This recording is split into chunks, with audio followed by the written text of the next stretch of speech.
ever feel like the ground's moving under our feet when it comes to education? Like something massive is changing and we're all just trying to keep our balance? Definitely feeling the tremors. That's exactly what we're diving into today. How AI is reshaping classrooms in ways we never really... From the inside out. Yeah, and the changes are huge, right? Huge. Worldwide, even. This research paper we're looking at today uses Kaleidos University as a case study. Okay. They're a Swiss institution that's really grappling with this AI earthquake. So not just a tech upgrade. We're talking a full-blown... Seismic shift, exactly. Exactly. What's fascinating is that Kaleidos isn't going for a total AI ban in their classrooms, which some people might expect. Right. But they're not giving it a free pass either. They've landed somewhere in between with these AI guidelines. Guidelines. Interesting. So not a rule book, more like a... Yeah, more like a framework. Framework, okay. Yeah. What's the thinking there? What's the approach? It's about balance, really. How to embrace the amazing things AI can do. The potential. The potential, but make sure it doesn't become a crutch. Right, right. They want students using AI as a tool to explore, generate ideas, but not to replace their own thinking. So, like, it's okay to use a calculator for complex math, but you still got to understand the underlying concepts. Exactly that. Okay, so guidelines. Got it. Does the article actually give us a peek at what these guidelines say? It does. They include a couple of tables that lay it all out. Okay. Table 1, for example, gets into the arguments for and against banning AI altogether. Interesting. It's more complex than you might think. There are valid points on both sides. Right, right. And then Table 2 digs into the specifics of how students are and aren't allowed to use AI, particularly for assignments. Okay, so there's a framework, but rules are only as good as, how they're enforced. Exactly. Yeah. How is Kaleidos making sure students aren't just churning out AI-generated essays and calling it a day? That is the million-dollar question. And to be honest, the article kind of hints that Kaleidos, like many other schools, is still working that part out. Figuring it out as they go. Yeah, very much so. They're putting a lot of emphasis on students being accountable. Okay. On them really understanding and evaluating what the AI produces, not just taking it at face value. Critically evaluating it. Yes, critical thinking is key. But the paper does point out that without proper training and support, just relying on students to comply, it's risky. It's a risky strategy for sure. Very risky. It feels like uncharted territory we're in. Yeah. And this whole situation is really highlighting the importance of what the researchers call AI literacy. Couldn't agree more. And it's more than just, can you code or can you build an AI? It's, do you understand how this technology thinks? Thinks, right? What it can do, what it can't do, and even how it might mislead us. Which brings us to one of those pinch me, I'm living in the future concepts. AI hallucinations. Right. How in the world do we equip students to navigate a world where even machines are making stuff up? It goes back to understanding those limitations we were talking about. Okay. We need to help students develop that healthy skepticism, teach them to question what they see, what they read, even when it comes from an AI. Especially then, maybe. Especially then, yeah. Yeah. And that's a skill that goes way beyond the classroom, right? Absolutely. It's about being informed, engaged citizens in a world that's... increasingly digital, yeah. Exactly. And the researchers, they break down AI literacy into 5 key sub-skills. The first one, for instance, is all about understanding how AI is actually built. Okay. It's not magic, it's data, it's algorithms, it's human instructions. So no robot overlords yet, but no. To avoid those sci-fi scenarios, we have to give students the knowledge to understand... to shape how it's used. How AI is used. Knowledge is power, right? Absolutely. And this AI literacy, it becomes even more crucial when you consider the potential for what the paper calls AI lock-in. AI lock-in. Okay, that sounds a little ominous, not gonna lie. What is that? So imagine an AI that gets stuck in a specific way of thinking, a certain narrative, even when the evidence suggests it's time to shift gears, Yeah. That's AI lock-in. Okay, that does sound like something we need to watch out for. Yeah. So how do we break the AI free from this lock-in? Is there like a code we have to crack or something? Less about cracking a code, more about guiding the AI towards a broader understanding. Okay. And that's where prompt engineering comes in. It's essentially the art of speaking AI's language. So instead of being intimidated by AI, we can actually learn to wield it effectively. Exactly. I like the sound of that. But before we get ahead of ourselves, let's rewind for a sec.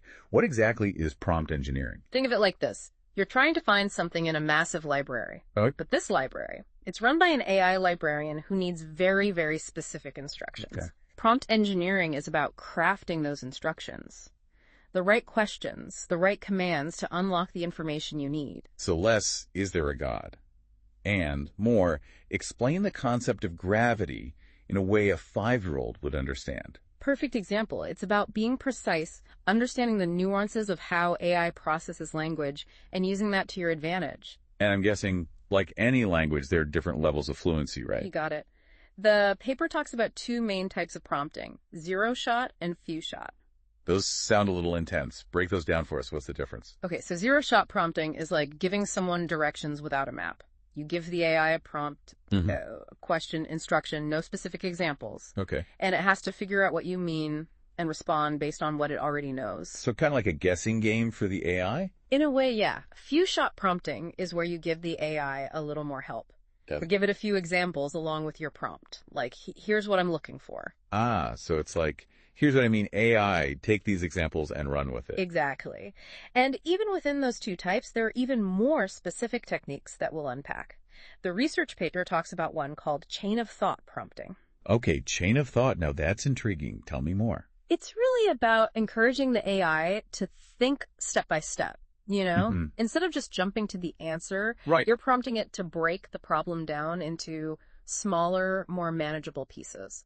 So it's like we're saying, don't just give me the answer, show me your work. Exactly that. And the fascinating thing is that studies have shown that this one little instruction can actually improve the AI's reasoning, lead to more accurate and logical responses. Wow, that is fascinating. Who knew that encouraging a little digital deliberation could make such a difference? And this is already a lot to process, and I have a feeling we're just scratching the surface of what prompt engineering can do. Oh, absolutely. We're just getting started. There are even more techniques outlined in this research that we'll unpack, like expert prompting, where you basically assign the AI a specific role or expertise. Okay, we are definitely going to have to dive into that one, because I think we could all use a little AI expertise in our lives, right? But for now, let's take a quick break. And when we come back, we'll explore more of these fascinating techniques and how they can help us unlock the true potential of AI, both in the classroom and beyond. And we're back. Before the break, we were really getting into prompt engineering and how it can help us, well, shape how AI responds to us. Exactly. Guide it a bit. Yeah, got it. We talked about zero-shot and few-shot prompting, but Yeah. You mentioned something called expert prompting, and I'm really curious about that one. It's a cool approach. Instead of treating the AI like this big general knowledge base, Yeah. you assign it a specific role, an area of expertise. Okay. Like saying, okay, AI, for the next few minutes, you're a historian who specializes in the Renaissance. So instead of getting this broad overview, you're getting insights from a specialist. That's really neat. Exactly. I can see how that would be incredibly useful for students who are doing research. Actually, for research, yeah. Or really trying to go in-depth on a topic. Yeah, tapping into a more focused subset of that AI's knowledge base. It's like a focused lens. And it seems to work. This research paper mentions studies where this expert prompting led to much more detailed and relevant responses from AI models. Okay, see, now that's pretty mind-blowing. But what about accuracy? How do we know we're getting good information, even when we're putting the AI in the expert's chair, so to speak? That's where this idea of self-consistency prompting comes in. Okay. It's like building checks and balances into how the AI thinks. Checks and balances, like a digital government. Yeah. I like it. Tell me more about self-consistency. Okay, so you wouldn't make a big decision based on just one person's opinion, would you? Probably not, no. You'd probably want multiple perspectives, Yeah. weigh the pros and cons, maybe even sleep on it, right? Right, get some different viewpoints. Exactly. With self-consistency prompting, we're asking the AI to kind of do the same thing. So you prompt it to generate multiple solutions Okay. or multiple lines of reasoning, and then you have it compare them, look for inconsistencies, contradictions, that kind of thing. So the AI is basically double-checking its own work. Exactly. That's fascinating. It's like a built-in editor for your AI. Exactly. That's awesome. And research shows it can be really effective at reducing those hallucinations we talked about. Right, where the AI is just making stuff up. Yes, where it presents something false as fact, and we don't want that. No, we don't. Okay, so to recap our prompt engineering toolkit, we've got chain of thought prompting for step-by-step reasoning. Right. We've got expert prompting for specialized knowledge. Yes. And we've got self-consistency prompting for AI quality control. It's like our AI safety net. I like it. That's a pretty impressive arsenal. It really shows how, we're not just passively taking in information from the AI, Right. we can shape what it tells us We have some control. through these prompts, through these instructions. We do. It's like we're learning to be AI whisperers, I love that, AI whisperers. coaxing out the information, the insights that we need. It's a really cool way to think about it. But even with the best prompting techniques, AI is still just a tool, right? The real magic happens when we combine it with our own critical thinking skills. 100%. AI can do amazing things. Process information, generate text, translate languages incredibly well. It's true. But it's up to us to figure out what that information means, to tell fact from fiction, and to draw our own conclusions. Which leads to a crucial question.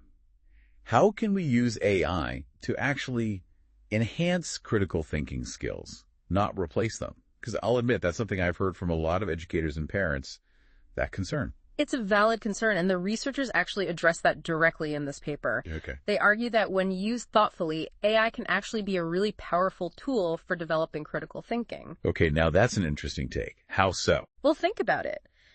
AI can present us with these complex problems and scenarios that we might not come across otherwise. Okay. It can challenge the way we think about things, introduce different perspectives, maybe even help us see our own biases. So it's like a superpowered debate partner pushing us to think more deeply about the world around us. Exactly. That's a great way to put it. I like it. And the paper actually gives examples of how teachers can use AI to encourage this kind of engagement in the classroom. They call it scaffolding. Scaffolding. Now, there's a word I haven't heard since I was building tree houses as a kid. What does that mean in this context? So in education, scaffolding is about giving support and guidance to help learners get to a higher level of understanding. So in this case, with AI and critical thinking, it might involve prompting students to think about where this AI information is coming from, to consider different viewpoints, or to analyze the limitations of the AI's perspective. So it's about teaching students to ask why behind the AI's what. Yes. Yeah. Exactly. Let's just- And the paper outlines techniques teachers can use, like having students think about their own thought process when they're working with AI, Okay. providing really specific feedback on their AI-generated work, or even changing assignments to encourage more of that critical engagement with AI tools. It's amazing to think that AI, which some people fear will make us less intelligent, could actually be the key to unlocking a whole new level of critical thinking. Right. It's all about how we use it. It all comes down to how we use it. Exactly. It's a tool. And like any tool, it can be used for good or... For good or for bad. Right, exactly. It's up to us to decide. This has been a really, really insightful conversation. Yeah. And honestly, I'm feeling a lot more optimistic about AI in education than I was when we started. I had some concerns. Yeah. But now I'm like, okay, there's a lot of potential here. Me too, absolutely. It's all about that critical eye, understanding what AI can and can't do, and using it in a way that helps us, that doesn't hold us back. It's about empowerment, not replacement. Yes, perfectly said. And speaking of using AI effectively, the research paper had some really interesting advice for how educators can actually bring these tools into their classrooms in a meaningful way. What were some of the key takeaways there? One of the biggest ones was the need for really comprehensive AI literacy programs. Okay, makes sense. And not just for students, but for teachers as well. Oh, right, of course. Yeah. Teachers need to be well-versed in this stuff if they're going to be guiding their students through it. Exactly. And it's not just the technical parts of AI, Right. but also the ethics, potential biases, the impact this technology could have on society. It's bigger than just the classroom. It's about making sure AI is used responsibly and fairly everywhere. Yes, 100%. Okay, so AI literacy for everyone. Well, what else? The paper also talked about how AI could be used to personalize learning, give real-time feedback, Ooh, interesting. and create more engaging learning experiences overall. It really sounds like AI has the potential to completely change education as we know it. It does. But it also sounds like there's a lot of work to be done to make sure those changes are for the better. Absolutely. It's going to take collaboration, innovation, and a willingness to adapt as this technology keeps evolving. It's a lot. It is, but the potential is huge. It is huge. The potential to empower both students and teachers, that's what's exciting. That's what it's all about. That brings us back to human-centered AI, right? It's not about replacing teachers or creativity. It's about using technology to enhance that human learning experience. Couldn't have said it better myself. That's a great point, too. It is a good point, and unfortunately, we're out of time. Oh, no. I know. But before we go, I want to touch on that AI lock-in concept one more time. Okay, yeah. We know what it is now, But how do we as users know when it's happening? That's a great question. It really comes down to our own critical thinking skills. Paying attention to how the AI responds to us. If its answers are getting repetitive or it keeps bringing the conversation back to the same points. Even when we try to steer it in a different direction. Exactly, that's a sign. Like it has its own agenda. Yes, like it's trying to force everything into its narrative, even if it doesn't quite fit. Okay, so repetition, trying to control the conversation. What else? Okay, so repetition, trying to control the conversation. What else? Keep an eye out for a lack of nuance in the AI's responses. Oh. Like if it's only giving you black and white answers, Right, no gray area. Exactly. Failing to see the complexity, the ambiguity. Because the real world is messy. Exactly. The real world is messy. If the AI makes everything seem super clear-cut, Too simple. there's a good chance it's oversimplifying things. It's giving us that too good to be true version of reality. Right, and we've got to be wary of that. Absolutely. So we've talked about spotting AI lock-in. But how do we actually deal with it? Do we call the AI out on its biases? What do we do? Well, it's not really about blaming the AI or accusing it of being intentionally misleading. Right. These models are learning, right? They evolve based on the data they're trained on. Right, so if they're stuck in a pattern. It's probably because that's all they've been exposed to. Okay, so how do we break them out of that echo chamber? We introduce them to new stuff, new information, new perspectives. Okay. If you see the AI stuck on a point, ask it to consider other viewpoints. Okay. Challenge its assumptions, Give it counterexamples, encourage it to think differently. So we're not just passively taking in what the AI says.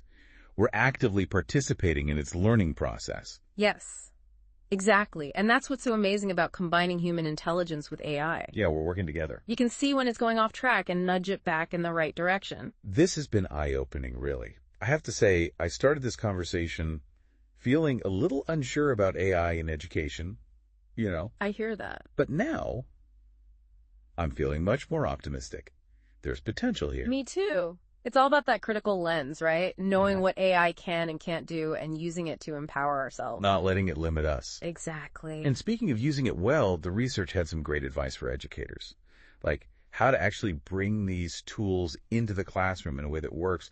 What were some of the key things you took away from that? The biggest one for me was the need for AI literacy programs.